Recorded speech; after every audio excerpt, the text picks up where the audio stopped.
Technical higher secondary എന്ന് പറയുന്ന ഒരു പഠന മേഖലയും പ്ലസ് ടു പഠനത്തിന് കേരളത്തിൽ അവൈലബിൾ ആണ്.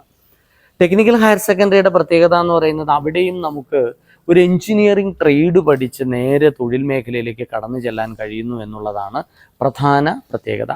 വളരെ കുറച്ച് ടെക്നിക്കൽ ഹയർ സെക്കൻഡറി സ്കൂളുകളെ നമുക്ക് ഉള്ളൂ.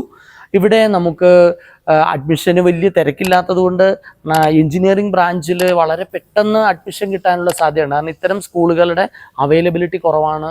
അവിടെ ട്രേഡ് റിലേറ്റഡ് ആയിട്ട് പഠിച്ചു കഴിഞ്ഞാൽ ടെക്നിക്കൽ ഹയർ സെക്കൻഡറി പഠിച്ച കുട്ടികൾക്ക് പോളിടെക്നിക് ഡിപ്ലോമയ്ക്ക് സീറ്റ് റിസർവേഷനുമുണ്ട്, 5% സീറ്റ് റിസർവേഷനുമുണ്ട്. അപ്പോൾ ടെക്നിക്കൽ ഹയർ സെക്കൻഡറി സാധാരണ ഹയർ സെക്കൻഡറിയുമായിട്ട് വളരെ ചെറിയ വ്യത്യാസങ്ങളേ ഉള്ളൂ.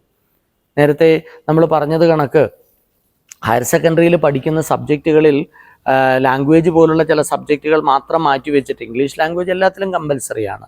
നൈപുണിക വികസനം പോലുള്ള മറ്റു മേഖലകളെ കൂടി ഉൾപ്പെടുത്തിക്കൊണ്ട് അവരുടെ ട്രേഡിൽ കുറച്ചുകൂടി സ്കിൽഫുൾ ആകാനുള്ള സാധ്യതകളെ ലഭ്യമാക്കിക്കൊണ്ടുള്ള ഒരു പഠന മേഖലയാണ്. തൊഴിലിലേക്ക് എൻട്രി ചെയ്യാനുള്ള ഒരു ഈസി എൻട്രിക്കുള്ള സാധ്യത ഒരുക്കുന്ന ഒരു പഠന മേഖലയാണ് ടെക്നിക്കൽ ഹയർ സെക്കൻഡറി.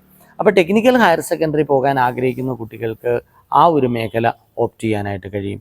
കേരളത്തിൽ മിക്കവാറും ഒരു ജില്ലയിൽ ഒരെണ്ണം വെച്ചൊക്കെ ആയിരിക്കും ആവറേജ് ഉണ്ടാവുക ടെക്നിക്കൽ ഹയർ സെക്കൻഡറി സ്കൂളുകൾ. എഞ്ചിനീയറിംഗ് ബ്രാഞ്ചുകളാണ് പ്രധാനമായും അവിടെ പഠിപ്പിക്കുന്നത്. നമ്മളെ സംബന്ധിച്ച് ആ ടെക്നിക്കൽ ബ്രാഞ്ചിലേക്ക് കടന്നു ചെല്ലാൻ ആഗ്രഹിക്കുന്ന കുട്ടികൾക്ക് വളരെ വേഗം നേടിയെടുക്കാൻ കഴിയുന്ന, അഡ്മിഷൻ നേടിയെടുക്കാനും മികച്ച പഠനം ഉറപ്പുവരുത്താനും കഴിയുന്നൊരു മേഖല കൂടിയാണ് ടെക്നിക്കൽ ഹയർ സെക്കൻഡറി വിദ്യാഭ്യാസം.